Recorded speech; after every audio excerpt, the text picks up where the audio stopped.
Jamboree at the RNC in lovely St. Paul, and we're here with Thad Ludwiczak. Did I say your name right? Yes, you did. All right.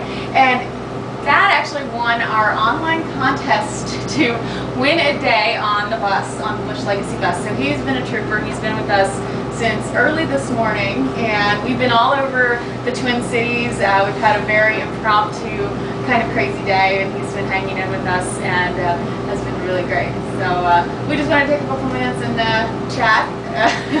So what were your thoughts when you got an email that said you had won a day on the Bush Legacy bus?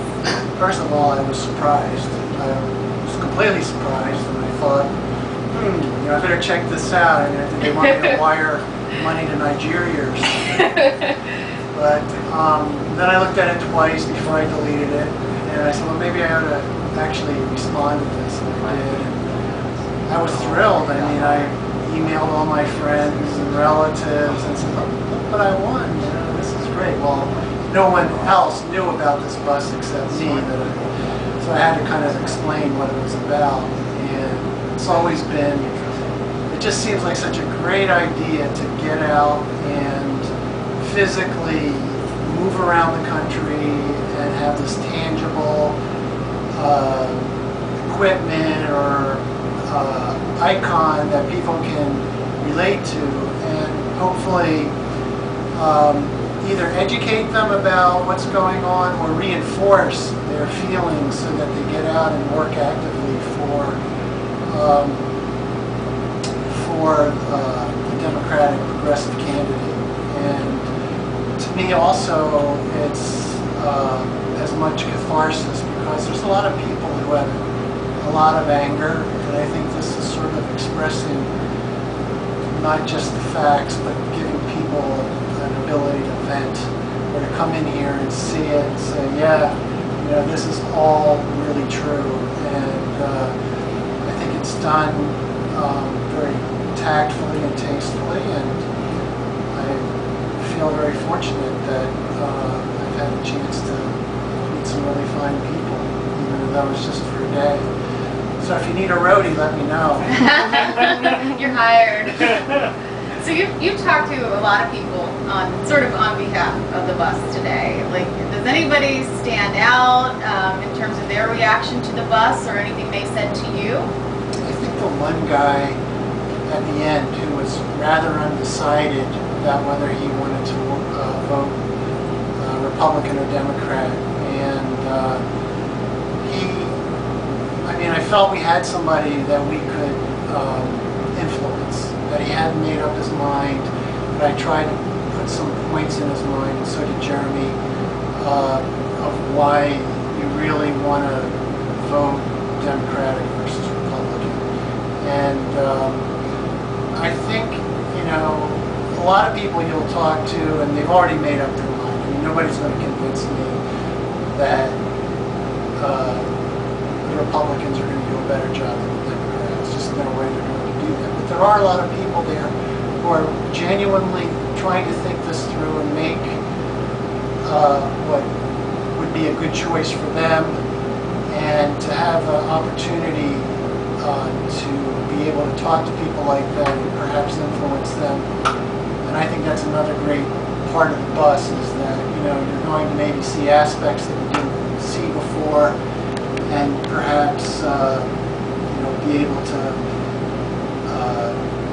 make that decision based on what you see in this bus.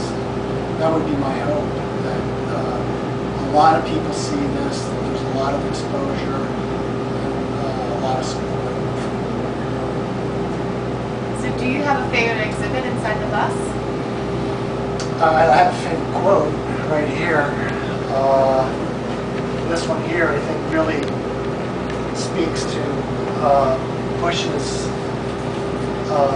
lack of understanding of the issues, and basically that he just doesn't get it. I mean, that it's not as simple as having people go to emergency rooms and their healthcare problems go away. So I think that's sort of indicative of everything in here, whether it's Katrina or global warming or exorbitant pay for CEOs and common man, common person kind of being ignored during this administration, during the last 8 years. And what we have to get across is that, you know, McCain and Bush, they're just not our friends. I mean, the average person, they're not our friends. And they're not going to worry about whether or not we have health care, or we have education for our kids, or we have a decent retirement waiting for us. So, I mean, I think that's the message of this bus, and I hope it can sink in. Now, I have a very important question. In honor of John McCain, how many houses do you own? I only own one. Ah! And I knew that right away, but You didn't have to ask your staff that? I don't have to ask anybody, my daughter or my wife. You know, that answer came to me immediately. And are you so poor that you have less than $5 million?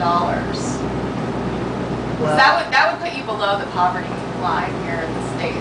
So yeah, I guess. you don't have to answer that. It's a little embarrassing to admit that you only have like $3.6 million, as the case may be. No, I don't have an excess of $5 million. See. So does that mean I have to get off the bus? Yeah, exactly. We don't want any any poor folks on. So, well, is there anything about the tour that really took you by surprise, or anything that was different than you had thought it would be, or? No, not really. I mean, I was just really gratified to meet you all and to see what great people you are. And I mean, there's sort of I don't mean to be sentimental, but I felt immediately at home and camaraderie there. And that's the way I conduct my life and my business life. I own a business, and I try to treat people fairly and justly. And I have a hard time understanding why other people wouldn't do the same, whether they're blue collar, white collar, business owners, or politicians, or whatever. I mean, that to me just seems to be basic humanity, and I think that this is where you find it. Right.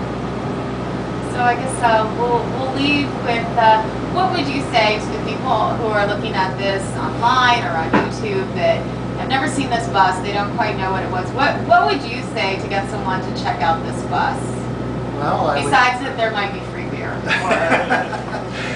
I would just say this is probably a very unique way of getting a message out, and a very tangible way, and check it out, because you're going to walk away agreeing with a lot of this, or at least making you think a little bit more about it. And I think this is the real thing. This is the genuine article, and I think people should just check it out. Cool. Well, thank you for coming out with us. You're welcome. We really enjoyed it. If you want to join us for the next 2 months, you're more than welcome to. And well, I didn't expect an interview, so do on camera you did here. a fantastic job. All right. We'll see how it goes. I don't want to run for office. Okay. Socrates said, what was it? A politician will either lose his virtue or his life. Yeah. So I don't want to lose either one of them. So I'll stay on politics. That's a very good way.